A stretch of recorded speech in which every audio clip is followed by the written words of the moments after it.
नमस्कार, मैं हूं आपका दोस्त विजय विद्रोही। आप मुझसे जुड़ चुके हैं, इसके लिए आप सबका तहे दिल से शुक्रिया। अगले 8-10 मिनट में आपसे जुड़े रहने की कोशिश करूंगा। तो कांग्रेस के नेता राहुल गांधी इन दिनों दहाड़ रहे हैं, लेकिन उनके निशाने पर नरेंद्र मोदी नहीं है। वो दहाड़ रहे हैं अपनी ही पार्टी पर, अपनी ही पार्टी के नेताओं पर। कार्यकर्ताओं में जोश जगाने के लिए कह रहे हैं, और पहली बार कांग्रेस का कोई बड़ा नेता खुलकर गांधी नेहरू परिवार का खुलकर ये स्वीकार रहा है कि उन्हीं की पार्टी में बीजेपी के स्लीपर सेल मौजूद हैं।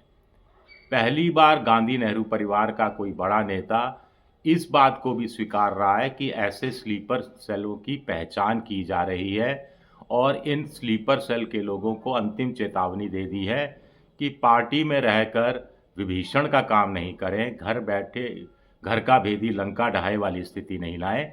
आप पार्टी छोड़कर चले जाएं। आपको बीजेपी के लिए काम करना है तो कांग्रेस में रहकर बीजेपी का काम मत करिए। ऐसे लोगों को पार्टी से निकाल बाहर करने में भी राहुल गांधी कोई कोताही नहीं बरतेंगे। ये गुजरात में उन्होंने ये बात कही, उस पर लगातार कई मिनटों तक तालियां बजती रही। मैं तो वो तालियां सुनकर हैरान था कि कांग्रेस के कार्यकर्ताओं में भी अपने ही नेताओं के प्रति किस कदर रोष है, किस कदर उनके मन में गुस्सा है, असंतोष है कि कैसे ये लोग अपने निजी स्वार्थ के चक्कर में कांग्रेस के पक्ष में काम नहीं करके बीजेपी के स्लीपर सेल के रूप में काम कर रहे हैं। आप देखिए, इस समय बीजेपी में भी आप देखिए जो उनके विधायक चुनकर आए हैं, उसमें कितनी बड़ी संख्या ऐसे विधायकों की है जो मूल रूप से कांग्रेस के रहे हैं, कांग्रेस के टिकट पर कई कई बार चुनाव जीते, और अब वो बीजेपी के टिकट पर चुनाव जीत रहे हैं और पार्टी में शामिल हैं। तो 30 हों, 40 हों, 50 हों, मैं निकाल के बाहर कर दूंगा। ये राहुल गांधी के शब्द हैं, मेरे नहीं हैं। अच्छी बात है। तो पहचान कब करते रहेंगे? पहचान इतना समय तो लग गया, 8-10 साल तो लग गए ये स्वीकारने में कि बीजेपी के स्लीपर सेल कांग्रेस में मौजूद हैं। और कितना समय लगेगा ऐसे स्लीपर सेलों को पहचानने का, उनके खिलाफ कार्रवाई करने का, उनको पार्टी से बाहर निकालने का। अब आप कहेंगे कि ऐसे कौन से नेता हैं जो स्लीपर सेल के रूप में काम कर रहे हैं? ऐसे कौन से नेता हैं जो खेमेबाजी और धड़ेबाजी को बढ़ावा दे रहे हैं और पार्टी के ऊपर अपना हित देखते हैं, पार्टी के ऊपर अपने बच्चों का हित देखते हैं, और पार्टी गई भाड़ में हमारी सीट निकल जाए। जैसे हमारे यहाँ बीकानेर में कहावत है कि मैं पीऊँ या मेरा बैल पिए, नहीं तो कुआं ढह पड़े। तो ये कहानी कौन से ऐसे नेता हैं? वो क्या राहुल ब्रिगेड के नेता हैं, युवा पीढ़ी के नेता हैं जिनको मौका नहीं मिला और मौके के लिए वो कसमसाते रहे हैं, या वो बुजुर्ग पीढ़ी है जो सोनिया गांधी के कैंप की रही है और अब राहुल गांधी का नेतृत्व उन्हें मंजूर नहीं है? कई ऐसे बुजुर्ग नेता हैं, कांग्रेस के वरिष्ठ नेता हैं जिनका नाम लेना मुनासिब नहीं है, आप सब जानते हैं, जो राहुल गांधी के नेतृत्व को दिल से उन्होंने कभी नहीं स्वीकारा और सोनिया गांधी की छत्र छाया में जाते रहे, और सोनिया गांधी से भी कहीं ना कहीं उनको अभयदान भी मिलता रहा। कुछ के दरवाजे प्रियंका गांधी ने भी खोल रखे थे। ऐसे नेताओं से राहुल गांधी कैसे निजात पाएंगे? एक चीज़। दूसरा, क्या राहुल गांधी रियलाइज़ करेंगे कि उन्हीं की पीढ़ी के, उन्हीं के साथ के जिनको आगे बढ़ाया, वो क्यों आखिर पार्टी छोड़कर चले गए, और किस वजह से चले गए, किस नेता की वजह से चले गए? जैसे मध्य प्रदेश ज्योतिरादित्य सिंधिया क्यों छोड़कर चले गए? कमलनाथ की वजह से।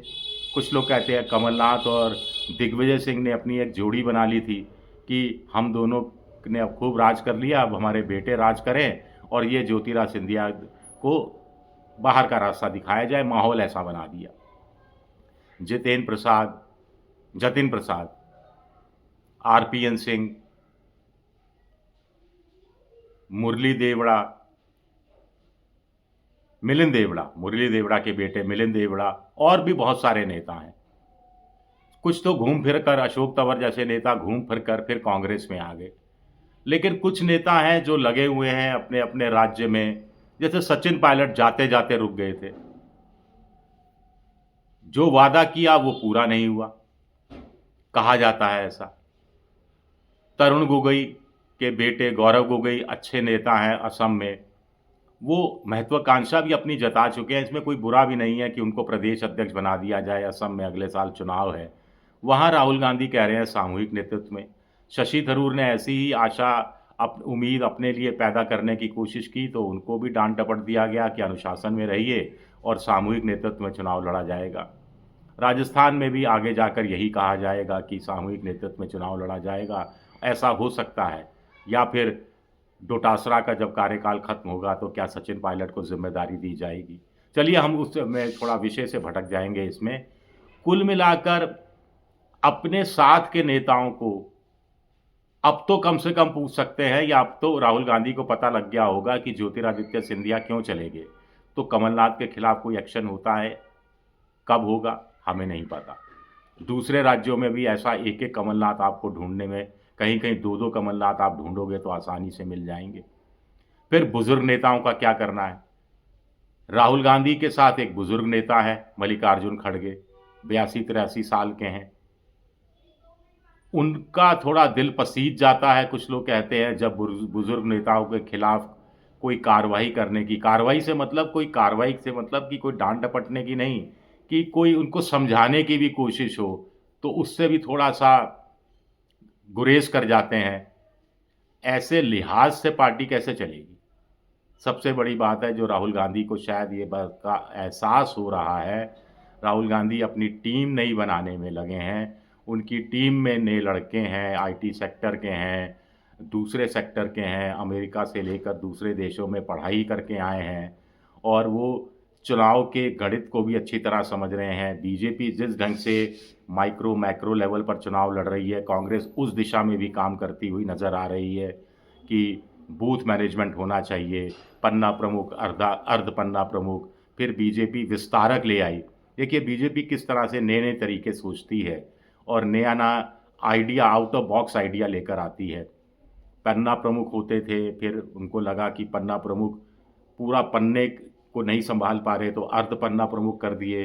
फिर लगा कि ये स्कीम थोड़ी पुरानी हो गई है, और तो विस्तारक बना दिए। विस्तारक जो दूसरे राज्यों के कार्यकर्ता हैं, जिस राज्य में चुनाव हो रहा है 3 महीने 4 महीने पहले जाकर उस राज्य में बैठ जाते हैं, सक्रिय हो जाते हैं, उनको उनके इलाके सौंप दिए जाते हैं। रोज़ सुबह शाम गांव में, चौपाल में, शहर में तो कहीं मॉल में, कम्युनिटी सेंटर में, कहीं प्राइमरी हेल्थ सेंटर में, बस स्टैंड पर, रेलवे स्टेशन पर लोगों से मिलना, लोगों का विचार जानना, लोगों के मन में बीजेपी को लेकर क्या आशंकाएं हैं, क्या उम्मीदें हैं, उनका आकलन करना, सारा फीडबैक ऊपर तक पहुंचाना। ये एक अलग सेल इस तरह का मुझे लगता है शायद कांग्रेस को बनाए जाने की ज़रूरत है। कुछ लोग कह रहे हैं कांग्रेस इस पर विचार भी कर रही है, प्रियंका गांधी इसको हेड कर सकती है, और प्रियंका गांधी की इस चुनाव कैंपेन देश भर में जहां भी चुनाव होगा, प्रियंका गांधी के निर्देशन में ये कमान उनको सौंपी जाएगी, और सचिन पायलट उनको ज्वाइन कर सकते हैं। सचिन पायलट ने इच्छा भी जाहिर की है, ऐसा कुछ लोग मोटे तौर पर कह रहे हैं। मुझे पूरी कहानी नहीं पता, लेकिन राहुल गांधी दहाड़ रहे हैं, अच्छी बात है। ऐसा ना हो दहाड़ते दहाड़ते कंठ सूख जाए, दहाड़ते दहाड़ते गला बैठ जाए और कांग्रेसियों की सेहत पर कोई फर्क नहीं पड़े, क्योंकि बुजुर्ग नेता ऐसे कई दौर देख चुके हैं, ऐसे कई नेताओं का आना जाना देख चुके हैं। लेकिन राहुल गांधी अच्छी तरह से जानते हैं कि कांग्रेस बिल्कुल रसातल पर पहुंच गई है, उसके लिए करो या मरो जैसी स्थिति है। अब भी नहीं उठी, अब भी नहीं संभली, तो फिर ईश्वर भी बचाने नहीं आएगा। शुक्रिया मेरा वीडियो देखने के लिए। पसंद आए तो लाइक कीजिए, सब्सक्राइब कीजिए, शेयर कीजिए। आप मेंबरशिप ड्राइव में भी जा सकते हैं और मेरी आर्थिक मदद की भी कोशिश कर सकते हैं। शुक्रिया, बहुत बहुत शुक्रिया।